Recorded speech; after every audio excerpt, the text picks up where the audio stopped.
Good evening, everyone, and welcome to this evening's LSE Economics Department public lecture by Professor Justin Yifu Lin, who will speak on his latest book, Against the Consensus, Reflections on the Great Recession.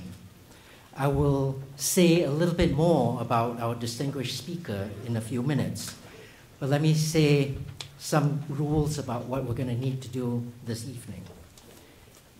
As you already know, the lecture will address the causes of the 2008 global financial crisis, and it will offer a possible way forwards from how things have been in the global economy for the last 5 years.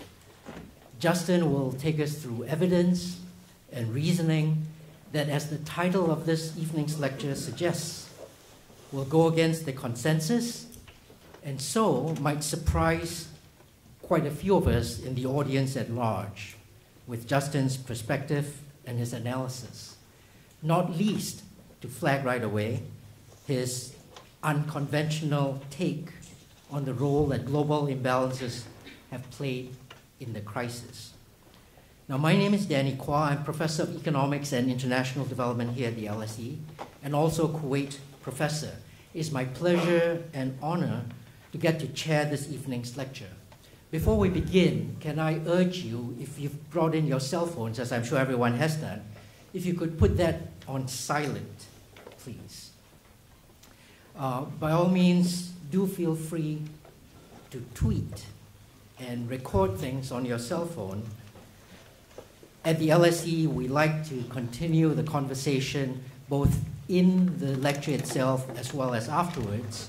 So for those of you who wish to tweet about this evening's event, please use, as suggested up here, the hashtag #LSE Recession. Now, about the event itself, Justin has kindly agreed to speak to us for about 45 minutes, following which there will be a question and answer session. I will say this again afterwards, but there are stewards in the audience who will have roving microphones. Please wait until a microphone comes to you, and please make your question short and to the point. This evening's event is scheduled to end at 8 p.m. In the interest of getting as much of a conversation, as much participation going as possible, if your question does extend to its own mini lecture, no matter how much the rest of the audience is enjoying you, I'm going to have to be bad cop and ask you to stop if it does come to that. Let me turn now to our speaker. Among his very many accomplishments, Justin Lin holds an honorary doctorate from LSE. Justin now lives in Beijing and is professor at Peking University's National School of Development. But, as you will know, Justin has lived, worked, and taught in both West and East. You will also know that Justin was the first World Bank chief economist from a developing economy, to a point where, in the words of a former World Bank colleague, Justin is, quote, the one guy in the history of all the chief economists at the World Bank who has actually been part of the lifting out of poverty of 600 million people. Now, it was, of course, just as the 2008 global financial crisis unfolded that Justin took on the role of chief economist at the World Bank. So not only did he therefore have a front row seat at the worst global economic and financial crisis in close to a century, Justin also brought to that position a sensibility and an experience that was a half-world different from the conventional wisdoms embedded in the transatlantic axis of developed Western economies. And indeed, it is that same mix of conventional wisdom as well as its rejection that Justin brings to all of the discussions that I've been fortunate enough to have with him and to bring to our discussion this evening. So if you could join your hands together and join me in welcoming to the podium Professor Justin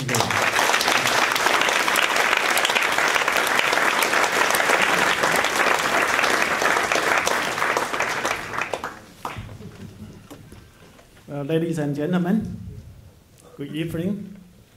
It's a great honor for me to come back to LSE to launch my new book. I received my honorary doctorate degree last year, and I gave a number of talks about my work.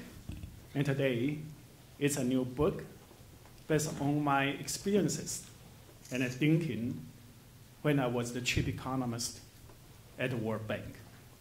I joined the World Bank in 2008, right before the eruption of this global crisis. And as a chief economist of the World Bank, certainly I wanted to understand what are the causes of the crisis and what is the way out of the crisis and how to prevent the happening of the crisis in the future. How can I move? Just, okay.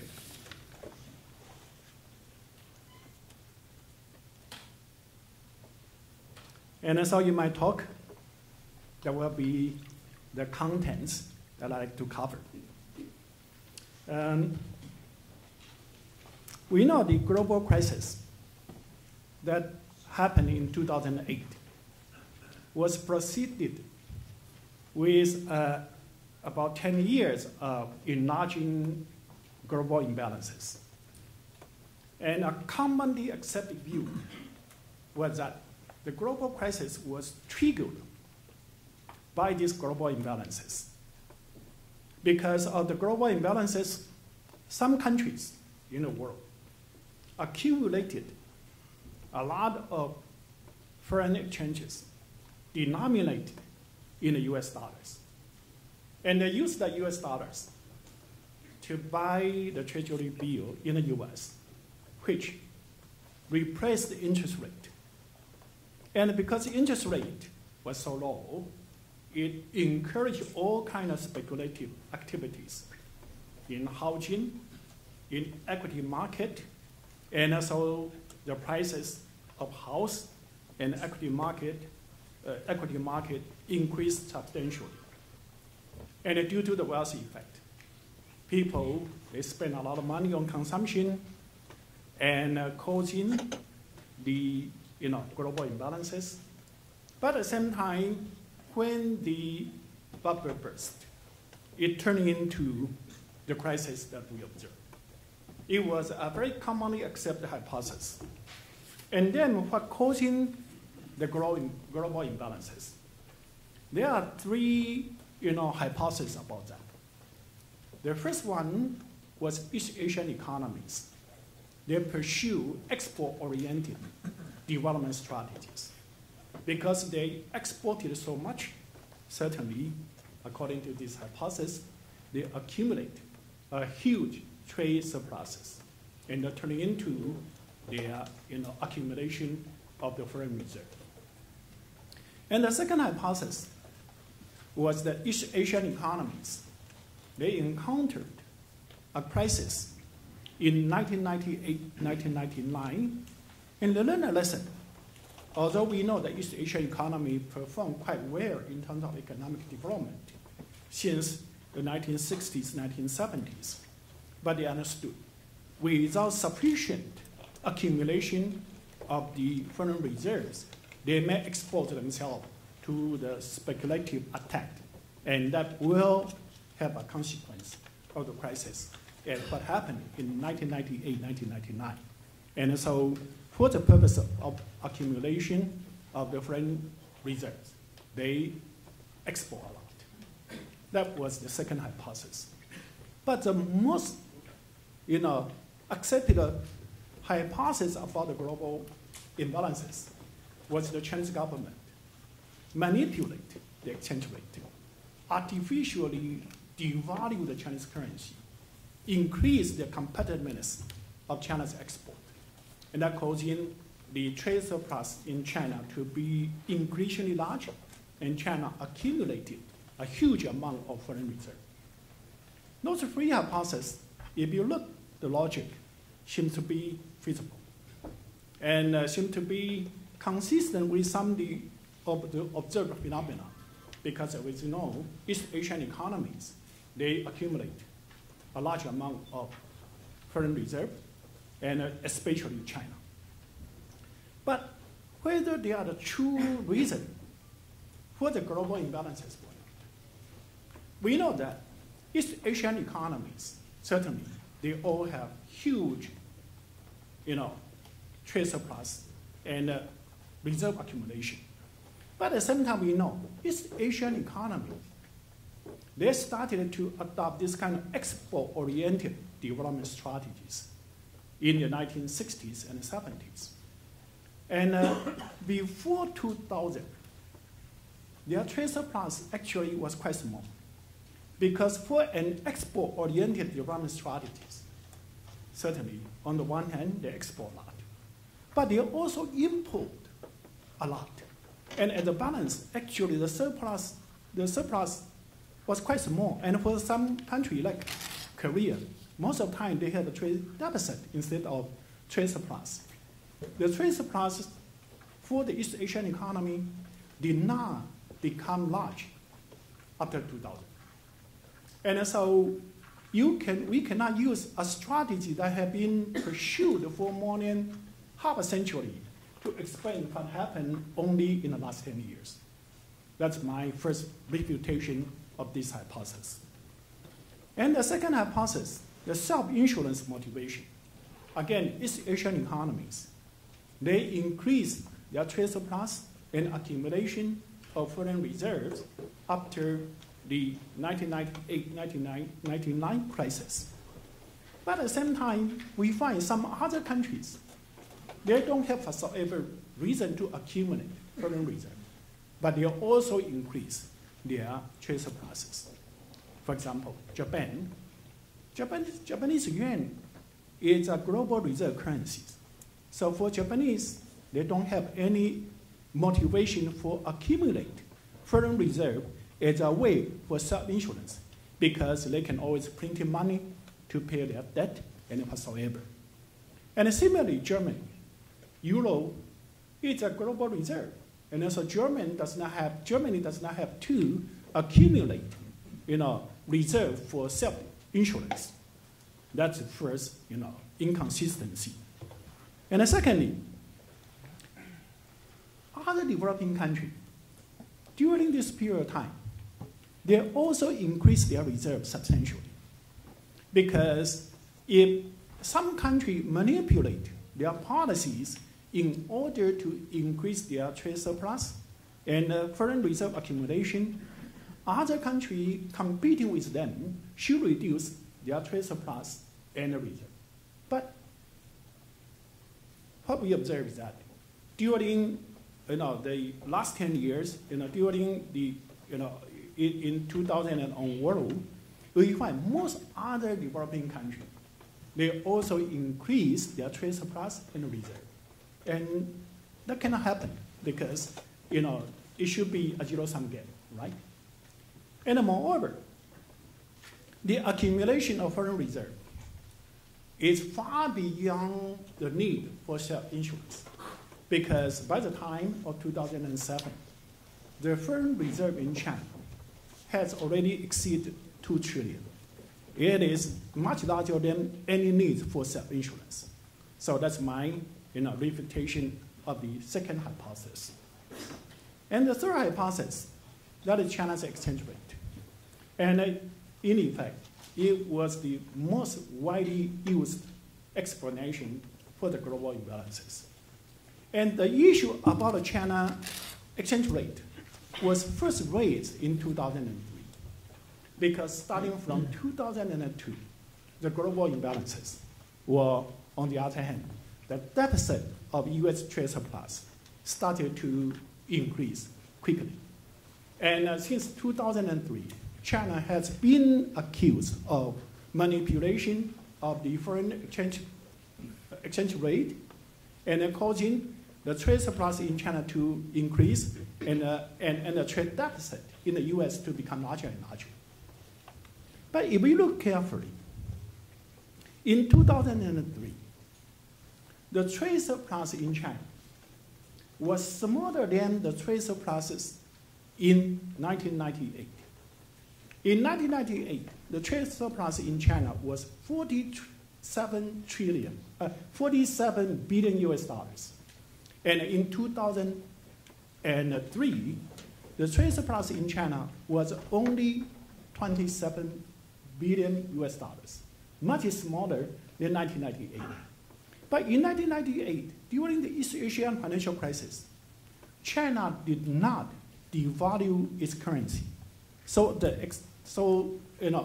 globally at that time, the conviction was China's exchange rate was overvalued instead of undervalued. And the overvaluation of China's exchange rate was commonly believed up to 2002. And all of a sudden, in 2003, the conviction changed to that Chinese currency was undervalued.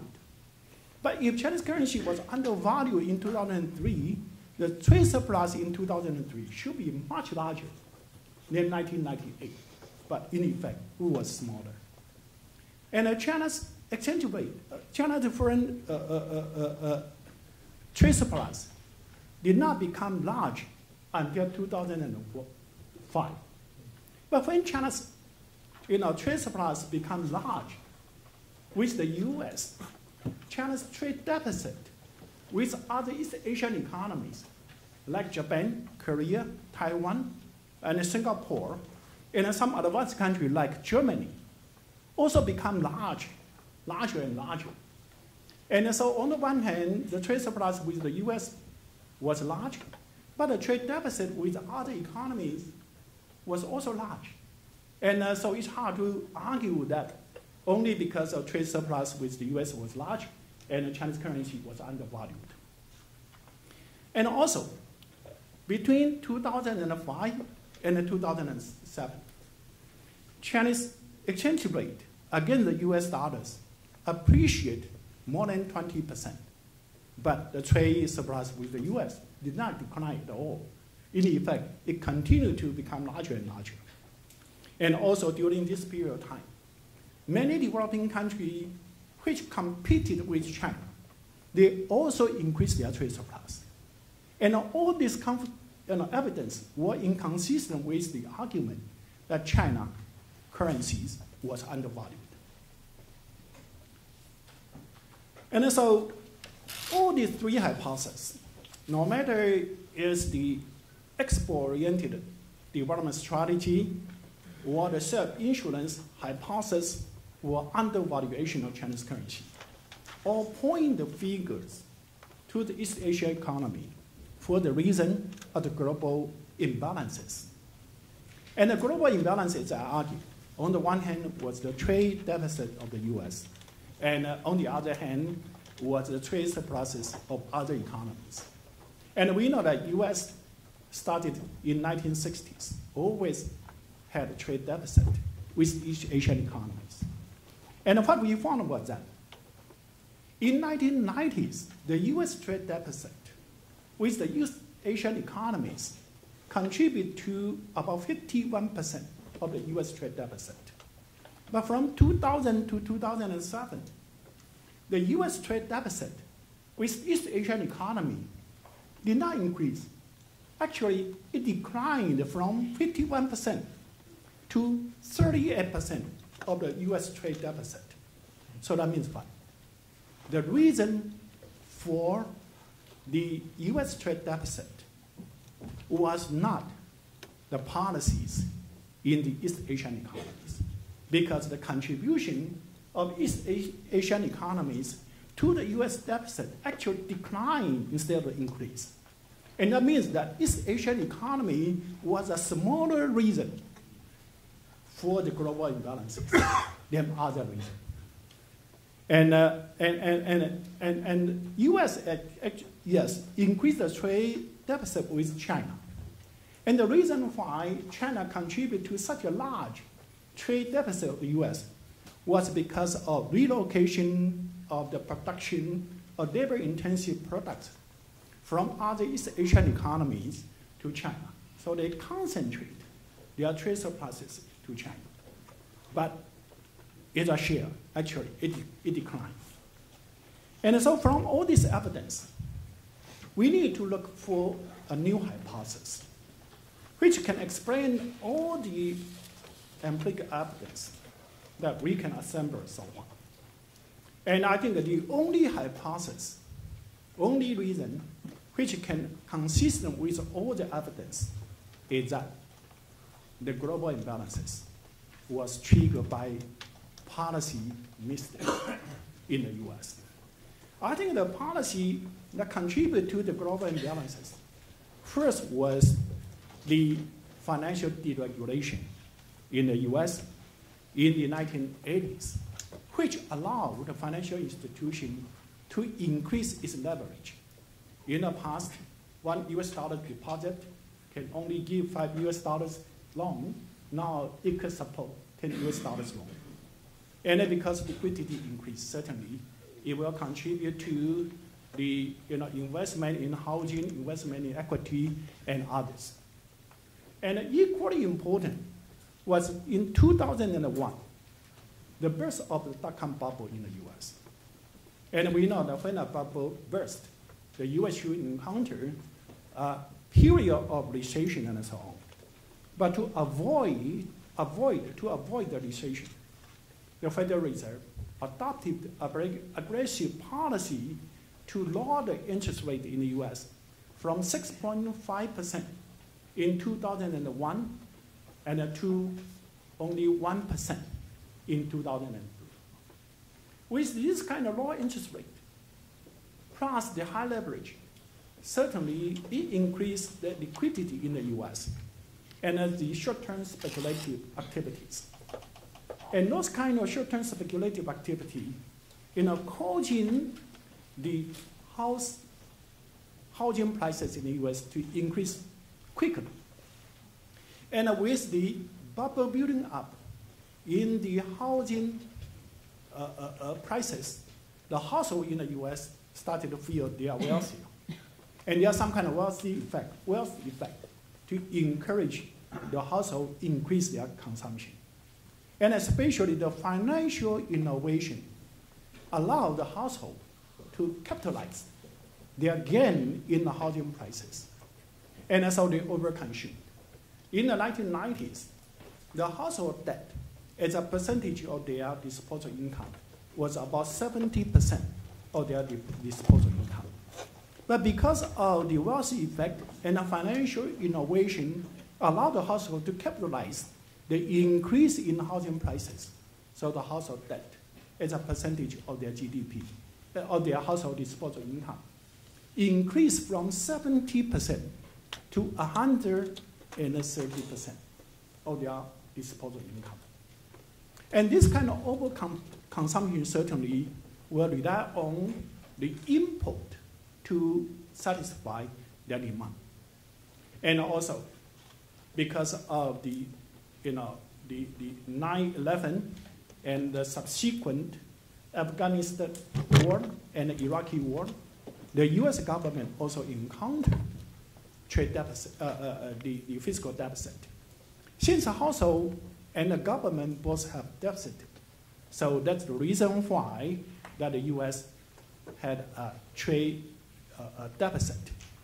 And this kind of deficit could continue for a long time only because the US dollars is a global reserve currencies.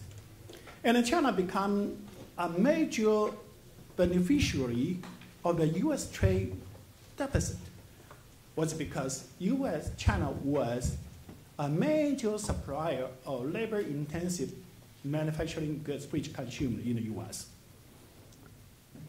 And China increased a large amount of export to the US, but most of these kind of labor-intensive products was some kind of processed products. So China, on the one hand, increased the export of labor-intensive product, but China increased the import of intermediate goods produced in other East Asian economies, as well as high-income countries like Germany. And that contribute to their trade surplus or China deficit with them. And this kind of excess liquidity not only contribute to the trade imbalances in the US, but also encourage the short-term capital outflow to other developing countries. And as the data show, in 2000, the outflow of capital from high-income countries to developing countries was $200 billion US, but it quickly increased to 1.2 trillion, 6 times increase of capital outflow by the time of 2007. Since the last inflow of short-term capital from the high-income country, so developing countries certainly also increased their investment in housing, in equity market, and in investment. And that led to a period of rapid growth in the developing country. And the data show, from 2000 to 2007, that was the period of fastest growth in the developing country since the Second World War. And those kind of investment and consumption in the developing country certainly will require new investment in production and so on. And new investment in production will require capital equipment from high-income countries that also contribute to the export surplus in many high-income countries during this period of time. And the acceleration in the production activities as well as the consumption in both high-income countries and developing countries certainly also led to the demand for resources like energy and food and so on. And that was the reason why there was a period of price inflation in raw materials, in energy and food prices in 2007, 2008. And because of large trade surpluses, that certainly accumulated foreign reserve.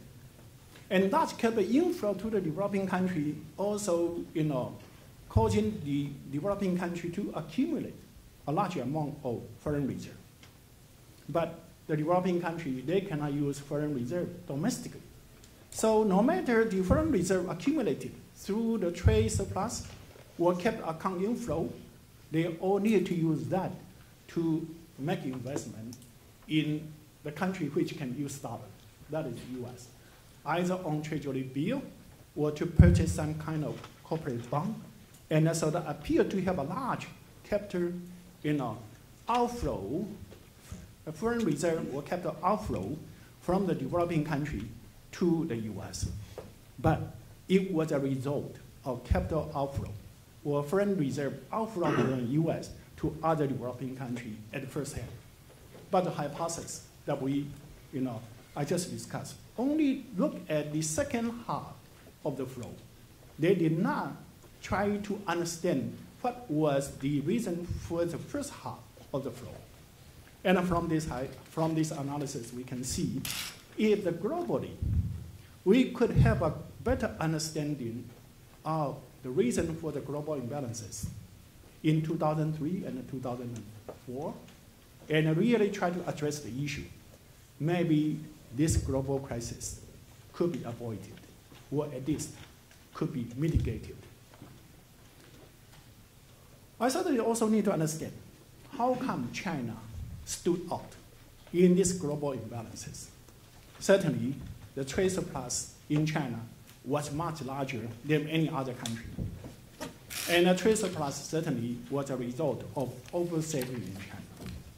In the academic circle, there were two commonly accepted hypotheses for the oversaving in China. One was,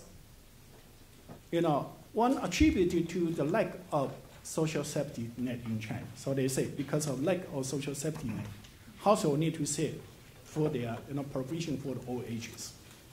And the other one was the aging in China, because China now reached the aging society, and so to prepare for the old age, people also need to save more. Well, I think that logically, they are all feasible. They are all plausible. But I would argue those two were not the main reason for the over-saving in China. Because if you look into the actual data, the household saving in China was about 20% of China's GDP. It is about the same level of the household saving in India. But India did not have an aging problem, and India's social safety net, although it's not good, but it's not as bad as in China. And so, since household saving in China was not an outlier in the developing country, what caused China's saving to be so large was the huge corporate saving, because corporate saving contribute to about 20% of China's GDP. In other countries, at most 10%. And what was the reason for the corporate saving in China was so high? I think it was because of the legacies of the dual-track transition that China adopted since 1979. And this dual-track transition, that means that Chinese government continue to retain certain kind of distortion in the economy to favor the large corporation owned by the state or the rich people. And those kind of distortion has implication for income distribution. For example, China has a financial repression. The interest rate was lower than it should be. And only the large corporation owned by the state or the rich people, they can get financial services. And when they get financial services, in effect, they receive certain kind of subsidies. Who subsidizes them? Those ordinary people who put the money into the financial system, and they could not get the financial services. And in general, they are poorer. So if you ask the poor people to subsidize the growth of the companies owned by the state or the rich people, certainly that means the income distribution will favor the rich people and large corporation. And we know that the consumption propensity of the rich people is lower than the consumption propensity of the ordinary people. And that was the reason why the saving in China or consumption as a percentage of GDP was lower than it should be. And a similar distortion in the resources sector. China, is a resources scarce economy, but the royalty levies on the resources was almost nothing. And certainly that, means that the wealth that should belong to the whole nation were, transferred to a few companies owned by the rich people. That, and that is also another reason for the income disparity. And the third reason was monopoly in service sector like telecommunication, transportation, and the banking sectors, and allow those firms to enjoy monopoly rate. I think those are the reason for the income disparity. And because of income disparities, certainly, as I argue, the saving propensity will be high, consumption as a percentage of GDP will be low, and because of over-saving, then it leads to over-investment, production capacity in China increased a lot, but domestic absorption was replaced because of the lower saving, consumption propensity. And the gap will be filled by the trade imbalances. So if we want to address the issue of the external imbalance in China, it's very important to complete the transition from a dual-track economy to a well-functioning market economy.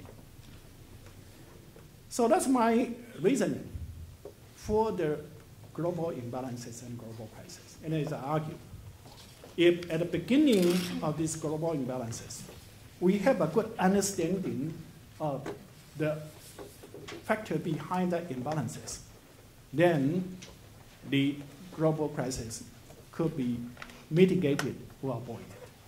But now the global crisis has erupted. And after 5 years, the global economy has not fully recovered yet. Currently, the main attention globally is on the sovereign debt crisis in southern European countries. whether they can get some kind of rescue to pay back the debt when it's due.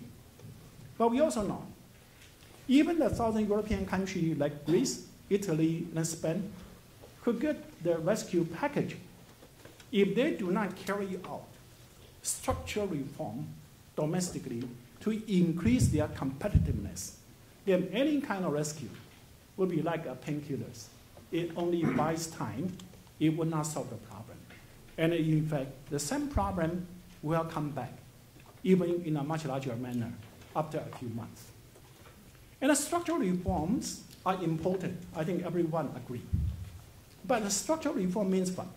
Cut wages, welfare expenditure, and deleveraging in their financial sectors. If they can do that, certainly they will increase their competitiveness, and they will, have ability to, reduce their financial risk in the futures. But however, all those programs means contraction, means reduce investment demand and consumption demand, at least in the short run. And with that, if the government wants to implement those kind of structural reform, in the short run, the demand reduced, the growth will further slow down, the unemployment rate in the crisis-hit country would increase. But we know that for the crisis-hit country, their unemployment rate has already been so high. Like in Spain, it is about 27% of the unemployment rate. And especially for the young people, the unemployment rate is more than 50%. So under the kind of situation, it's politically infeasible to carry out the structural reform in a crisis-hit country. In the past, when a country was hit by a crisis like we encounter now, in general, the IMF would recommend structural reform, then devalue the currency to increase the export, and use the export to create a space for the structural reform domestically. But this time, the Southern European countries, they don't have their independent currency, so they cannot devalue its currency. Then you can say, well, euro can be devalued to create a space for the Southern European country to carry out the necessary structural reform. But the trouble is that, because the European country, they are high-income country, so their products are compete with the product of the US, of the Japan, on the global markets. And we know that US also need to carry out the structural reform in order to enhance its competitiveness. But for the same reason about the concern of unemployment rate, the US has not carried out the structural reform since 2008. And Japan also needed to carry out structural reform since the birth of its housing bubble in 1991. But Japan has not carried out the structural reform yet. So if European countries wanted to devalue as a way to create space for structural reform, it will be at the cost of the US and Japan. And certainly, US and Japan would adopt some kind of competitive devaluation to offset the impact from the devaluation in euro, and that, in effect, was what happened in the past 2 or 3 years.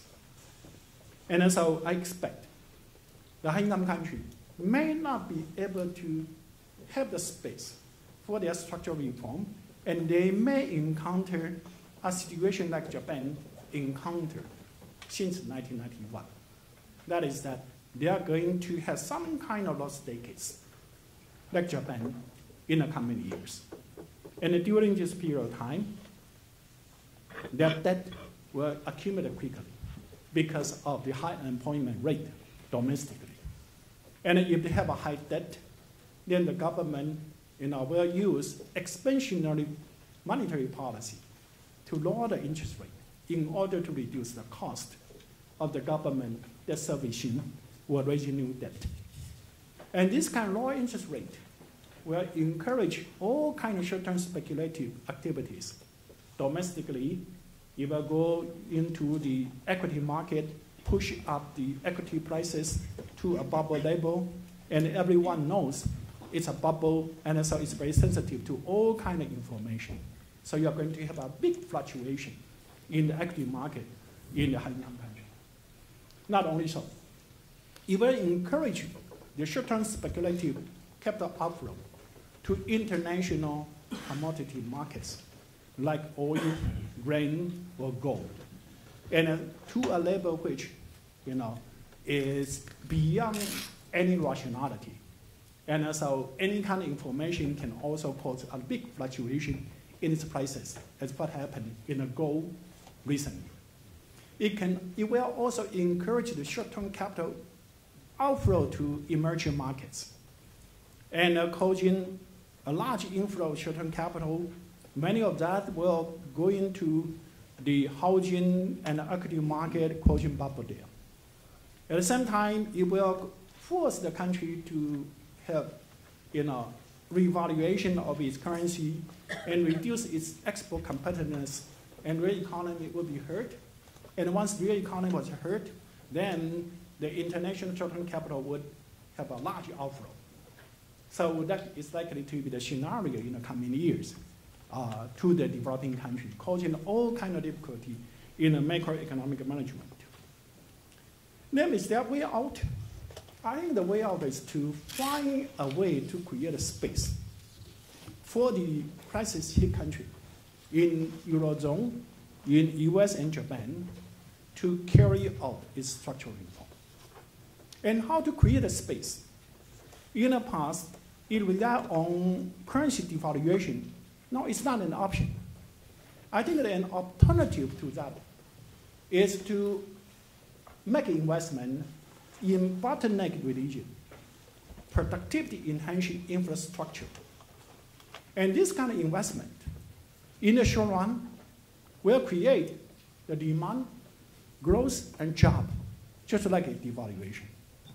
But in the long run, it can self-depreciating because those kind of investment, once it's completed, can increase productivity and growth. And the government revenue will be increased because of the growth. And then the government can pay back. The government can pay back the debt now. So it's a win-win of now and the futures. And for the high-income country, the opportunity for the productivity enhancing bottleneck relation infrastructure is there. Just like in the UK, most of the infrastructure was established about 100 years ago. They are aging, they are old-fashioned, they are not efficient. So there's scope for doing that. However, I'd like to argue, overall the high-income country, the infrastructure is there. And the productivity enhancement, except for a few, may not be that large.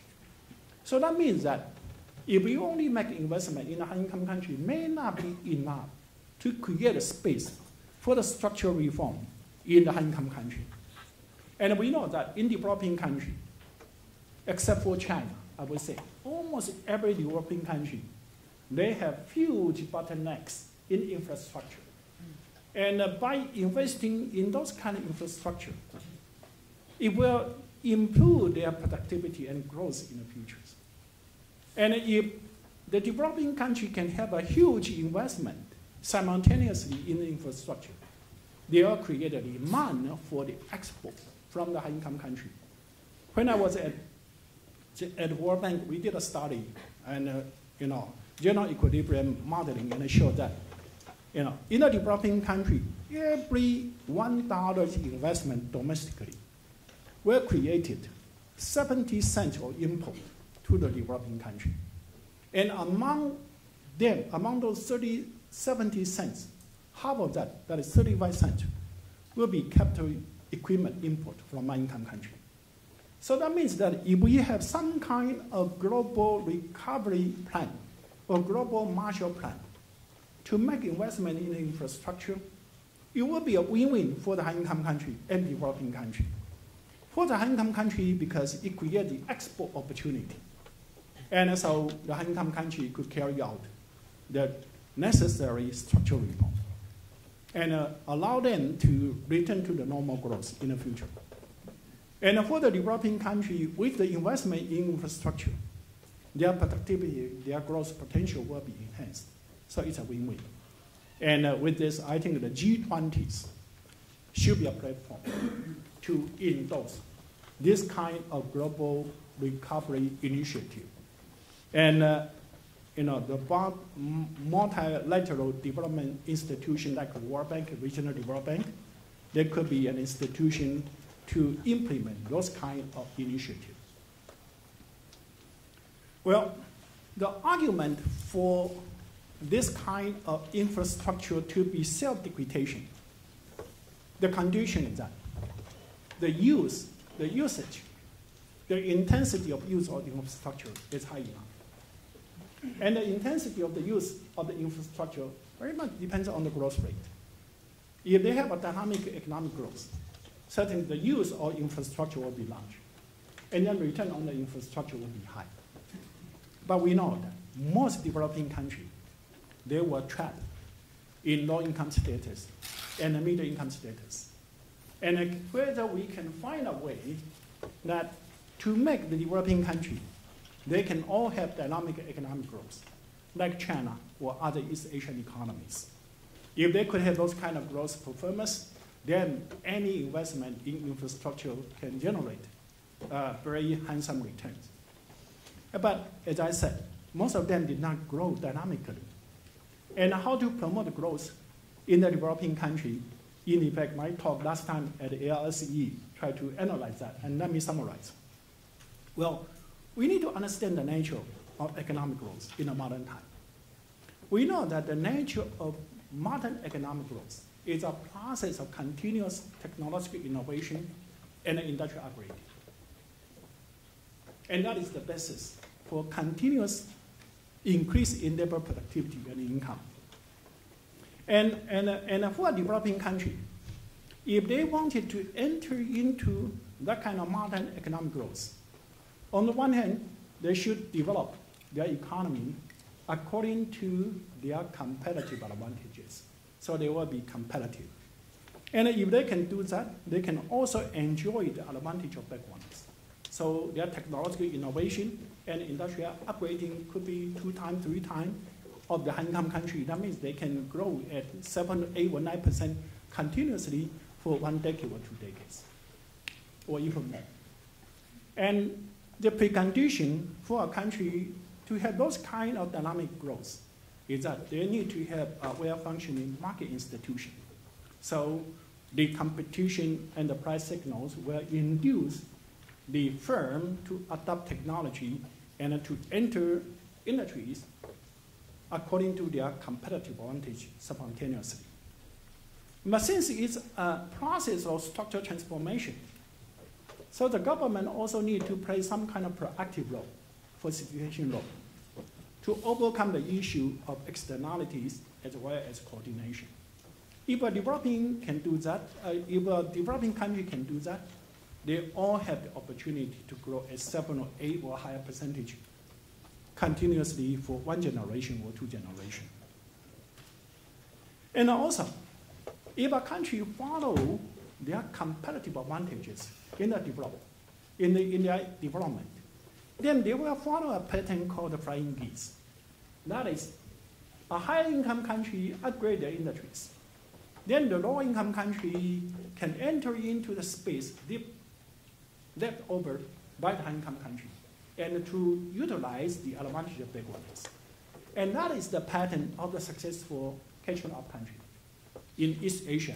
First started with Japan, and then the 4 small dragons, and then the Asian 7s, and then China. And not only in a post-war period, the successful economy showed this kind of flying geese pattern. In the post-industrial revolution, in the 19th century and early 20th century, you can also observe similar pattern of the growth between the UK and Germany, France, and the US. They all follow step by step when the UK upgrades industries. So that is the pattern of successful country. If the flying geese pattern was the way for a developing country to entering into the new industry which they can enjoy latecomer advantages and also competitive in the market. And if that is the scenario, then I would argue we may enter into the second golden age of industrialization in a developing country. It is because now China already entered into the state that China needs to upgrade its industries. But the size of China is much larger than any previous leading country.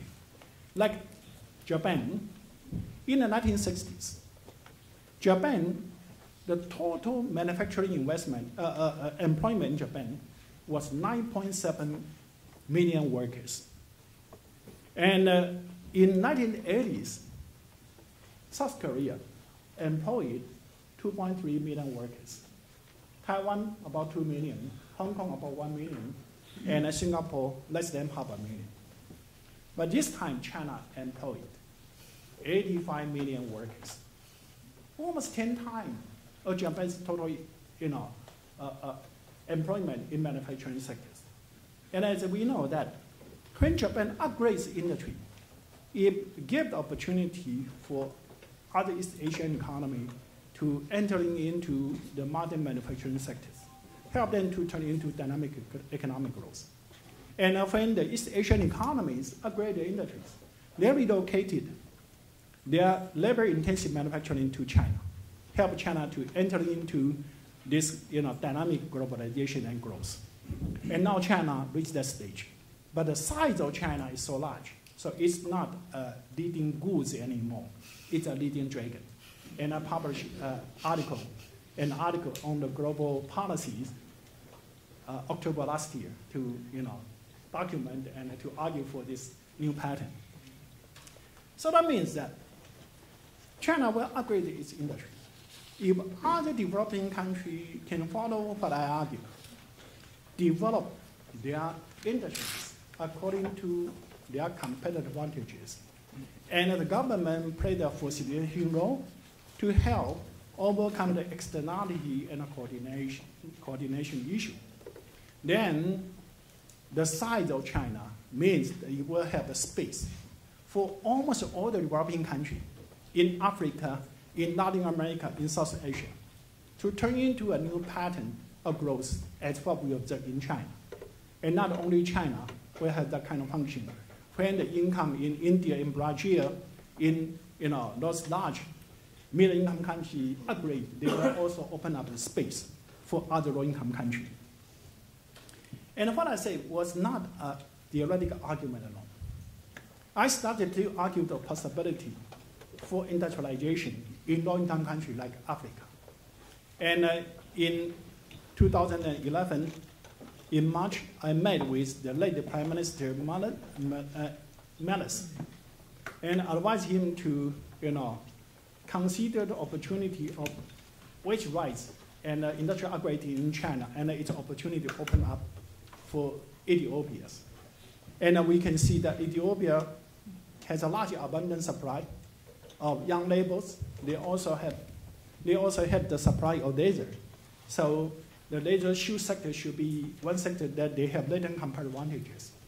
So I advised him to come to China to do the investment promotion to attract foreign direct investment in the leather shoe sector to make investment in Alice. And he went to China in August 2011 and met with the delegation there. And one firm one firm was attracted to visit Alice in October 2011. It immediately was convinced the opportunity in Ethiopia, and the firm recruited 86 workers immediately on the spot, sent them back to China for training of 3 months, and set up 2 production lines in January 2012, only 3 months after. And after 2 months, they started to export the designer that issues to the US market and European markets. And by May 2012, only 5 months later, the firm became the largest exporter of laser product from Ethiopia to the global market. And in October, the firm turned into profit. And by the end of last year, that's only in 1 year, the employment in the sectors expanded in that firm expanded from 600 to now about 2,300. And the firm, plans to expand the employment to about 4,000. And they also have a plan to increase the cluster of laser shoe in Ethiopia to about 50,000 workers within 5 years. So it's a story, but it's a very encouraging story. So it's possible to turn even African country to a dynamic global production base for the labor-intensive product. And that should be a way for them to industrialize. And if they can do that, they can grow very dynamically, the return to the infrastructure should be high. Finally, how to avoid a similar crisis in the future? As I argue, the global imbalances could become so large only because US dollars is the global reserve currency. And to use a national currency to be a global reserve currency, there's always an inherent conflict of national interest and global interest. And it cannot avoid the reserve currency country for the sake of their national interest rate at the expense of the global interest rate. And so if we want to avoid similar crises to occur in the future, we should find a way to substitute the national currency as a reserve to a supranational currency, like Keynes argued after the Second World War. And currently, certainly there's a lot of discussion of this kind of alternative. And most discussion focuses on enlarging the role of the spatial drawing right. But I think the spatial drawing right would not solve the fundamental issue, because spatial drawing right is a basket of national currencies. And so the inherent conflicts of national interest and the global interest is not addressed. So it's better to find a new supranational currency. And I propose in my book to use a new currency called paper gold as a substitute. It's a fiat it's a fiat currency issued by the global authority. And if this kind of proposal is adopted, then it can avoid all the drawbacks that we observe now. First, if we use the paper gold, then we can avoid the use of gold, real gold, as a reserve. Because if we want to use the real gold as a reserve, it has some kind of deflationary tendency. When the global economy grows very fast, or the trade grows very fast, because gold cannot increase parallel to the increase in the real economy or in trade. But for the paper gold, it's a fiat money, so you can increase the supply according to certain formulas based on the condition of the real economy. Secondly, you can also avoid the conflicts of national interest and the global interest because it's a supranational currency. And the third one, you can also avoid this current trouble in Eurozone. The current trouble in Eurozone is that the individual country, they does not have their own currency. So when they were hit by a crisis, they cannot devalue its currency to create a space for the structural reform. But in this new paper gold system, they can do that. Certainly, this proposal had to be accepted. Whether this proposal will be accepted or not, certainly depends on the global economy in the future. And my expectation is that the global economy in the future may be very, volatile.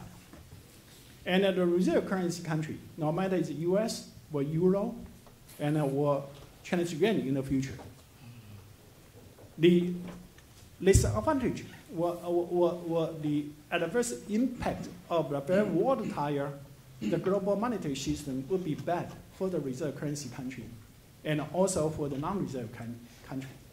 Since everyone loses under the current situation, certainly there's a possibility for people to be rational, to adopt a new system which is better than any other alternative.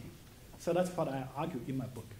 So I summarize my main ideas here and welcome your comments and also discussion. Thank you.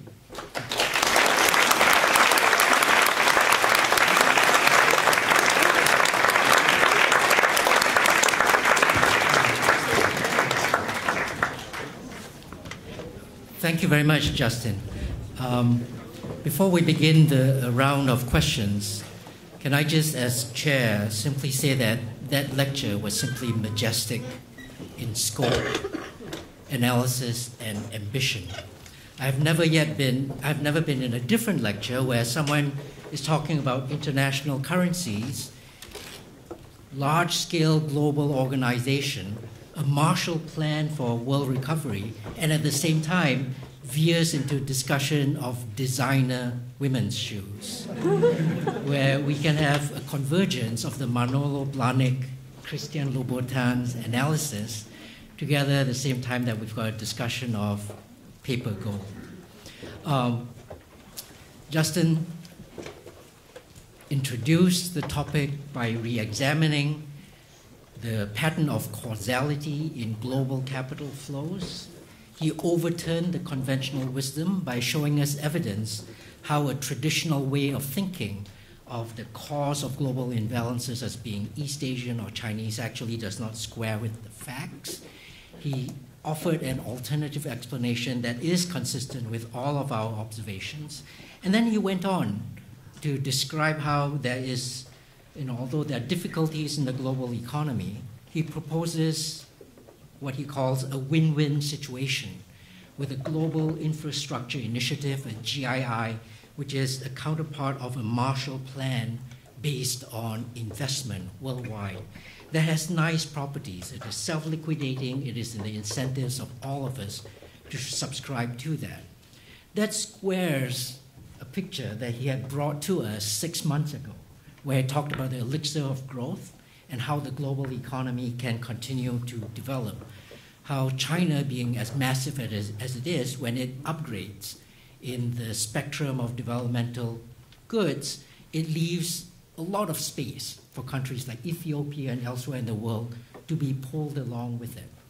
And at the very end, he gave us this ray of hope about how a reorganized global monetary system that removes the incentives, the perverse incentives of national reserve currencies like that what we currently have, to a paper gold system that has, once again, from an economist's perspective and policymakers' perspective, satisfactory and desirable properties.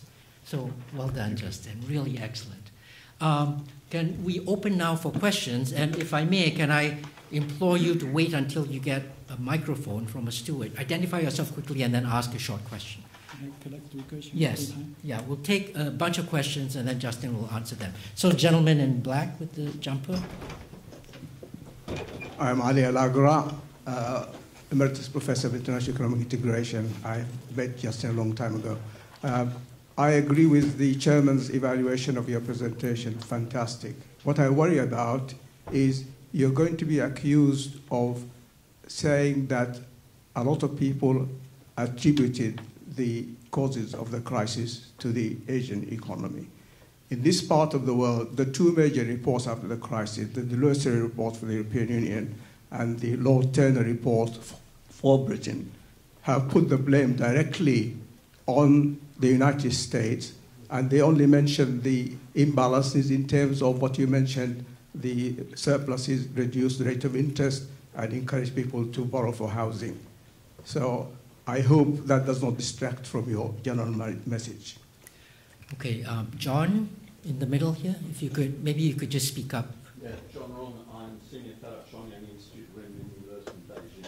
So, 2 points. One is, I'm slightly surprised you didn't mention that the imbalance of the US, the deficit, must be due to decline in savings or a rise in investments. Statistically, it's due to decline in savings.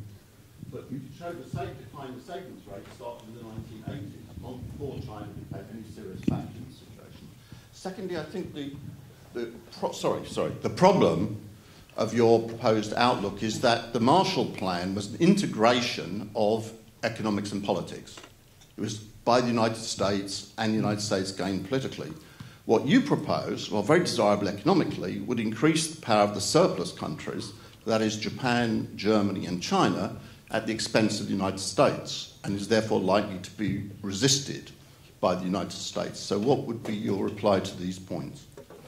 Thanks. And perhaps a question from upstairs. The gentleman in the white shirt down here in the second row. And then I'll get the rest of you afterwards. Yes, go ahead.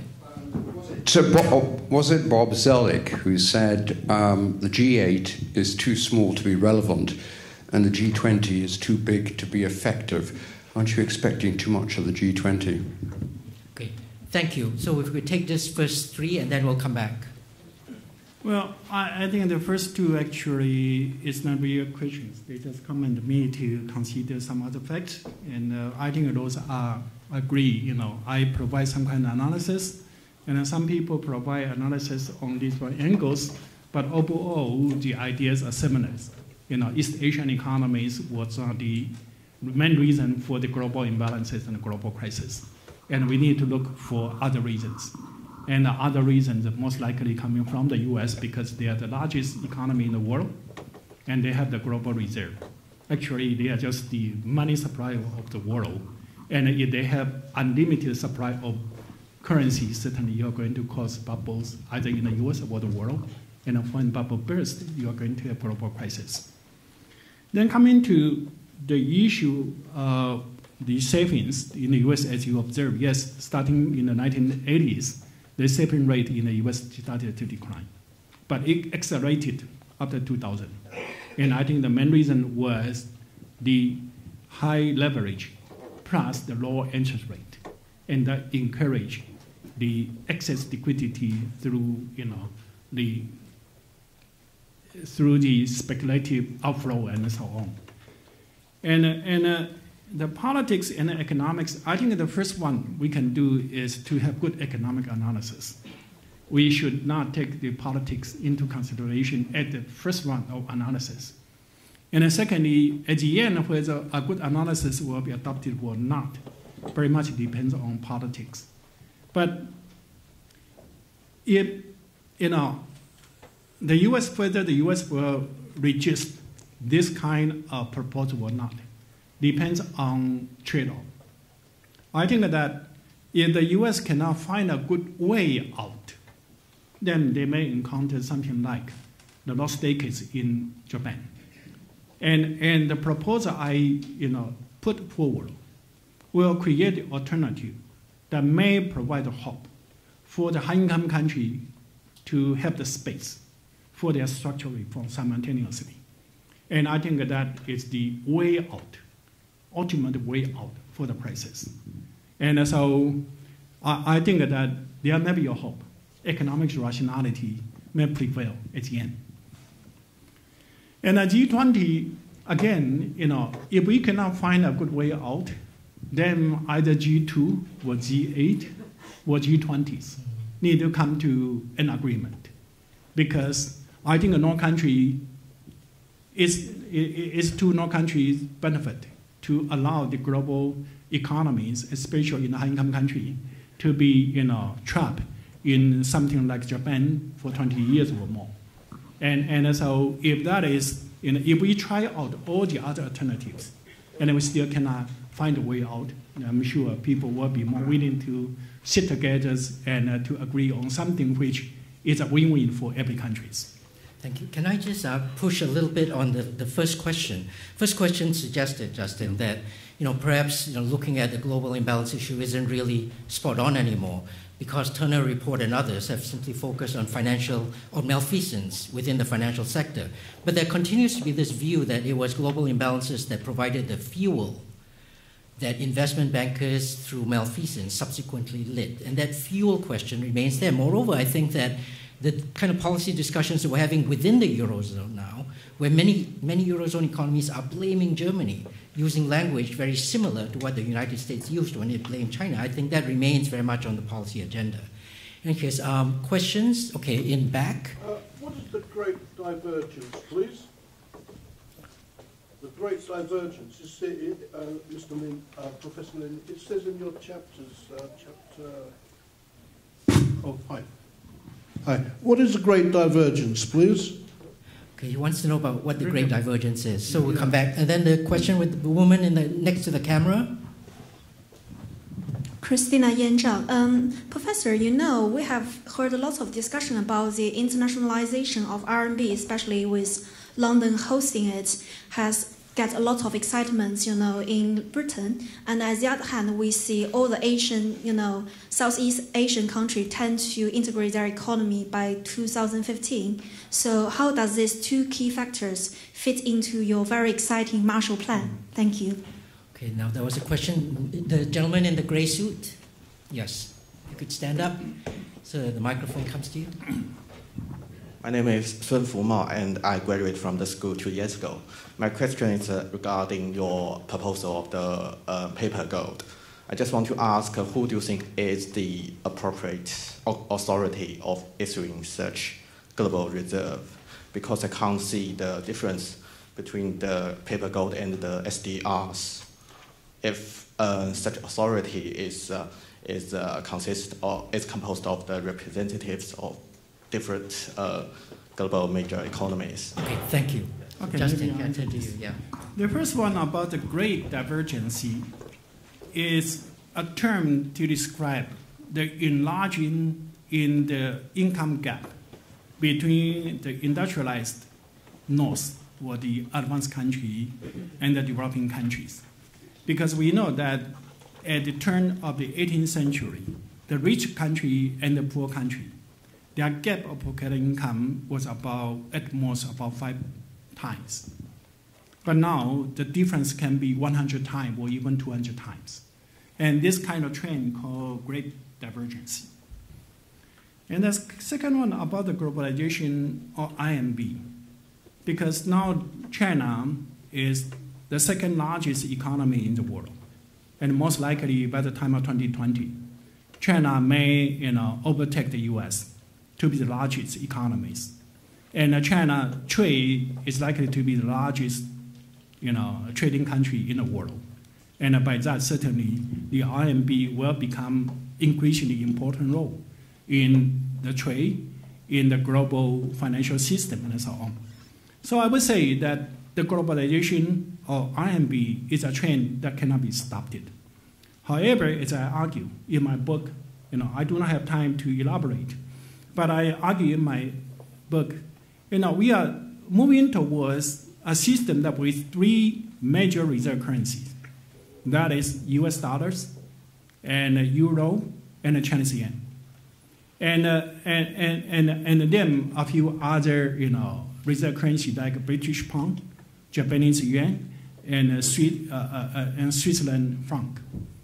But this kind of multiple reserve currencies, some people argue may be more stable than US dollar to be the dominant reserve currency. Their argument was that when you have multiple reserve currencies and the real economy that behind the reserve currency are about the same size, then there's some competition among the reserve currencies. And the competition may become a discipline mechanism.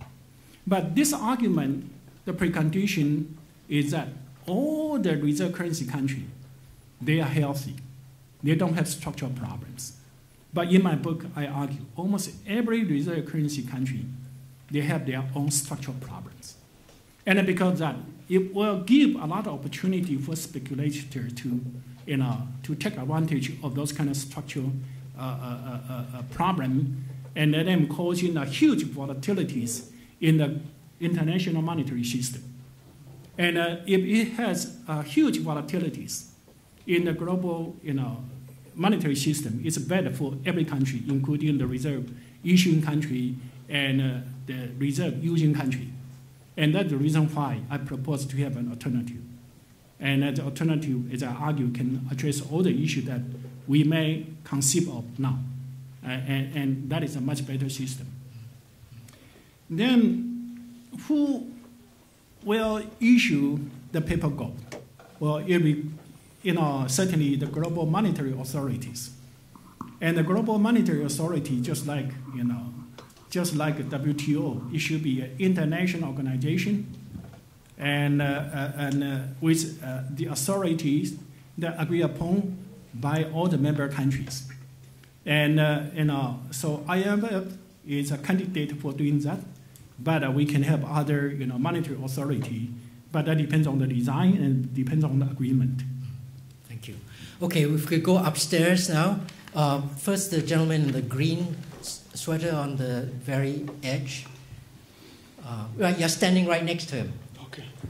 Thank you. My name is Tomas. I have a question with regards, especially in the news, with offshore centers and tax havens, but also shadow banking industry with estimates ranging between 20 and 40 trillion dollars being in size. How do you think that would hamper any global recovery program in terms of policies that affect the real economy? In addition, having the shadow banking industry and plus tax havens as well. Okay. Thank you. If you could just hand the microphone to the gentleman in front of you. Thanks. Thank you, Sui Leo, Oxford University. My question would like to ask how the rapid industrialization in China and other emerging economies may affect its domestic marketized transition, especially when the surplus labor has been absorbed. Thank you. And then the front row, up again upstairs.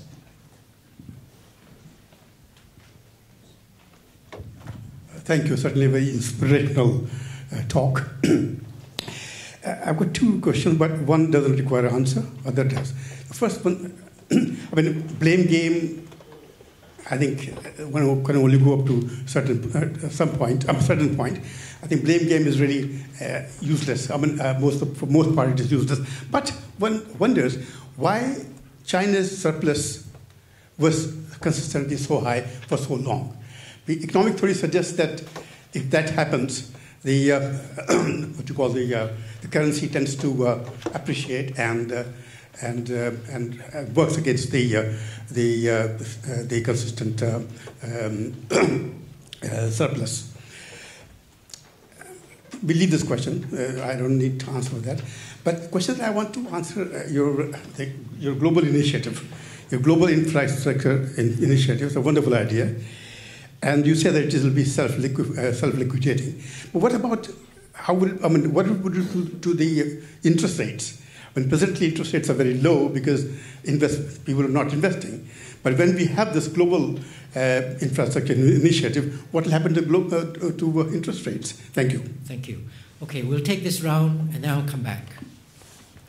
For the shadow banking and tax haven, certainly that increase the possibility of volatility in the global system, and that allow the speculators to exploit that possibility, and that causing the large inflow and outflow of the speculative capitals. So that contribute to this possibility of volatility, as I argued. Then about the Chinese economy, now the wage rate increased very rapidly in China because the surplus labor in China has been reduced, and the increase in the wage rate certainly means that China need to upgrade its industry to higher value-added areas. And because of that, I argue China may give up the opportunities for other developing countries to enter. But at the same time, I think that China still has a huge scope for industrial upgrading because China is still a middle-income country. And most industry in China are in the middle range, middle technology industries. And so China certainly can continue to upgrade its industries and so can accommodate the rising wages. And that is also necessary for China to increase its income. And I think that this is, some kind of economic adjustment process that every growing country will encounter. Then the last one related to the interest rate in the global economies if the Marshall Plan is adopted. I think that the interest rate may not increase that much, in the sense that the global investment infrastructure initiative will be contributed by the reserve issuing country and the reserve surplus country. And as long as the reserve issuing country increases its money supply to support this global initiative, then the interest rate may not increase. Only if they will not increase the money supply, and then the demand for fund increase will push the price increase. But as I argue in my book, the reserve issuing country, they encounter one alternative is to increase the money supply to finance their government debt, or increase money supply to finance the global infrastructure initiative. And I would argue to support the global infrastructure initiative is a much better option than to support their government debt. So that should be some kind of neutral. In fact, interest rates might actually fall with the release of so much funds from these reserve countries. Yeah. Okay, next round of questions, the gentleman in the middle and then back. So if you could stand up and then the microphone will come to you. Hello, Michael Burke. 2 points really. One is to reinforce the Professor's comments about the source of global imbalances. Because one of the things I've noted over a prolonged period is that the United States runs a trade deficit with Britain, which is quite an achievement, because no one else does. So I think that may be a clue as to the real source of the global imbalances. But secondly, it's a question really. I think a global infrastructure investment initiative would be a fantastic thing. But what we saw during the crisis is that China was one of the very few countries, certainly the only major economy, where that actually took place. And there are lots of people who wish an increase in investment. George Osborne talks about it, the leaders of the European Union, President Obama, and so on and so on. But they have yet to deliver one. And I wonder, isn't there something about the structure of the Chinese economy which allowed wishes to turn into actions? Okay, thank you. If you could hand the microphone 2-3 rows back to you, the gentleman in the very fashionable black. Thank you. Joe Mitchell, SOAS. 2 very quick questions. You mentioned the need for structural reforms in the developed economies to increase competitiveness, and that if this was done now, it would cause recession and unemployment, but this infrastructure project will allow space for this to take place. Could you tell us some more about exactly what you see the structural problems as? Is it a competitiveness problem which requires wage cuts in the developed countries, or is there some further element to it? Second, very quick question. What are the environmental implications of the second industrial golden age? Right, thank you. Then the gentleman up against the wall, if you could hand the microphone over, up against the wall. Oh, hi, Professor Lin. Thanks for your presentation. My question is, what's the difference between Banco and paper gold? And could you please elaborate on the political feasibility for the introduction of paper gold as substitute for US dollar? Thank you. Thank you. Can we take one more question? The woman in the very nice T-shirt up here. So, yeah, if you could stand up so that they can see you. Yes.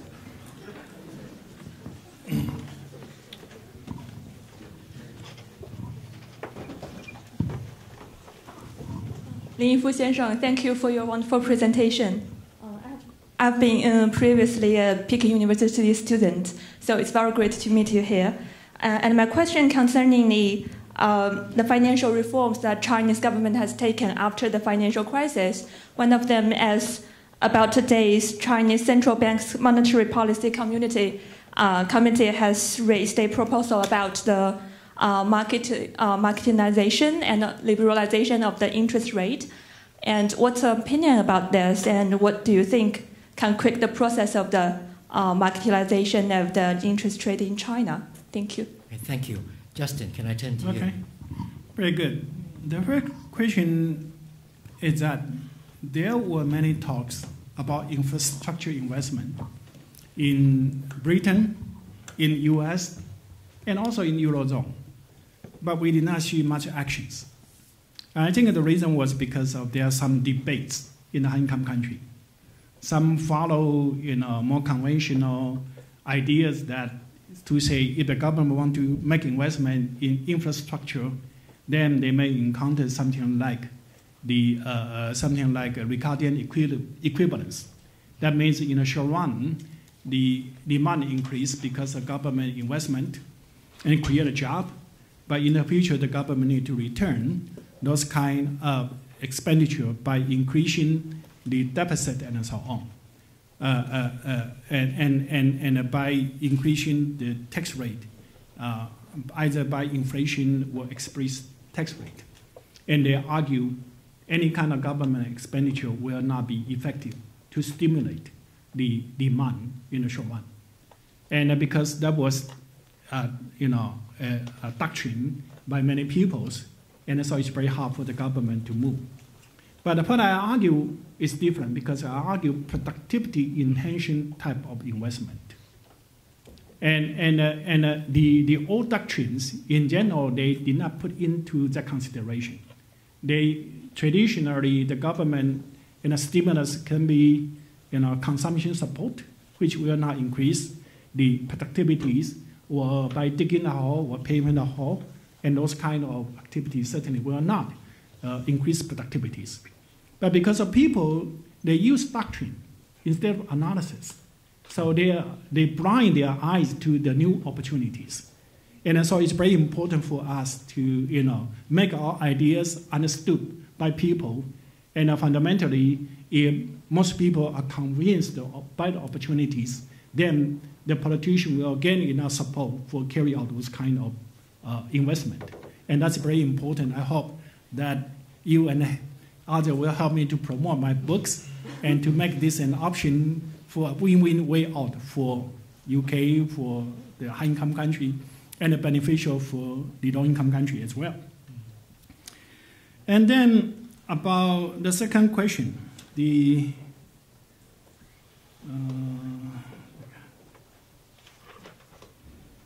social. I forget. Well, there were two parts to the second question. One was, what your view is on the exact nature of the structural problems in many of the advanced economies, and also then the environmental implications. Well, the structural problem in the advanced country certainly can be different in different countries.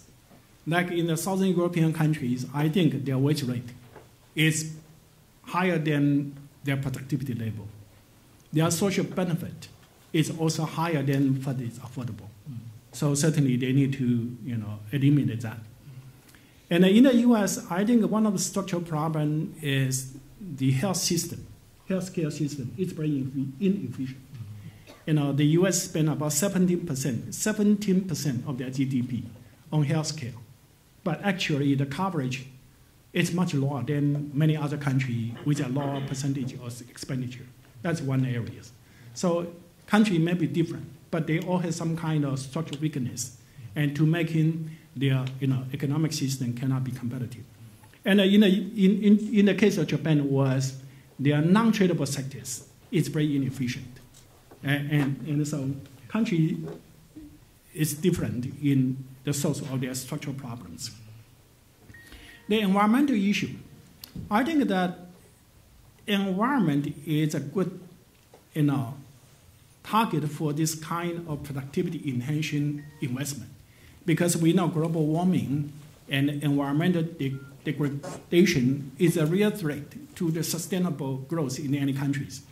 And to improve that, certainly you need to invest, to have investment. And it's much better to make investment now, especially when the economy is sluggish in the growth. And then in the future, the cost will be high, and especially if the global economy return to normal, if you want to make further investment, it may cause overheating in the economy. So I think environment should be one area for this kind of productivity enhancing type of investment. And what's the difference between the Banco and the paper gold? I think the one difference is that Banco is based on a basket of commodities, including gold, grain, and other commodities. So, and because of that, actually, it's had this kind of deflationary pressure, because gold or other commodity cannot increase proportional to the growth in the real economy and in trade. But paper gold does not have that constraint. I think that is one of the major difference between the paper gold and the Banco. And whether this kind of new proposal will be accepted, or whether the paper gold may encounter the same fate as the Banco. In terms of design, Banco is much better than to use the US dollar as a reserve.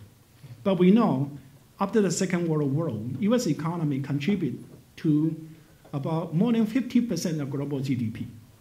At the same time, the US economy was rising, was quite dynamic. So under that situation, when the US, for its own interest, it did not want to adopt the Banco, and other countries also had confidence on the US. So that's the reason why, the Keynes proposal was not adopted.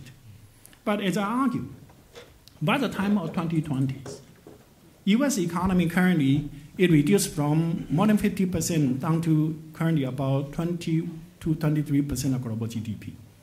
By the time of 2020, I think the US share of the global GDP will be less than 20%. And the Chinese economy could also contribute to about 20% of global GDP. Euro areas, again, another 20% of global GDP. So none of them were dominating. That's one thing. And secondly, as I just argued, the global monetary system at that time could be very volatile. And it's not good for everyone. And since no one was dominating, and the system was not good for everyone, so I think there are opportunity that, the proposal along the line of improved version of Banco may be entertained in the global discussions. And we need to prepare for that. And so that's the reason why I published the book, to prepare that. And regarding the financial reform, as I argue, China is a transition economy. China is a developing country. China still has a structural problem in many areas. And in the financial sector, certainly is one area. When I argue the global imbalances, I argue China had a financial repression. That means the interest rate was artificially replaced. And as a result, income favored the large corporation and rich people. And so the marketization of the financial system allowed the interest rate to reflect the supply and demand would be an improvement. But at the same time, I think the distortion in China's financial structure is not only in the prices of the capital. It also related to the structure, because China's financial system was dominated by the active market as well as the big banks. But 70% of production activity in China is still carried out by small agricultural households and small and micro enterprises in the service sectors or the manufacturing sectors. And if China still, the financial system in China is still dominated by equity market or big banks, then those small guys would not be able to get financial services. So in terms of financial sector reform, I think in addition to the marketization of the interest rate, it is also important to remedy this kind of distortion in the structure. That means China also needs to allow the development of small and local financial institutions including financial bank, so the financial services can reach the small guys. Thank you. Okay, thank you very much. Now, I know there are lots of questions still, but I'm afraid given the time, I'm going to have to call this to a close. Before everybody leaves, just give me 30 seconds. Now, you can tell, I hope, that from Justin's energy and enthusiasm, he's not just here giving a lecture, he is a man with a mission. Part of that mission involves disseminating the ideas that he's talked about as broadly as possible. To that end, there's a bookstore just outside this lecture theater. Okay, wait. Justin has kindly agreed to do a bit of book signing, so if you get a book from there and you come up here, you can then also ask him the penetrating question that you've been unable to get to. So there's a book signing event that Justin is now going to be engaged in. Two things that I've got left to do. First of all, thank all of you for all your questions, for your attention, for your being here. And then finally, if I could get you to join me in thanking Justin for a truly wonderful evening.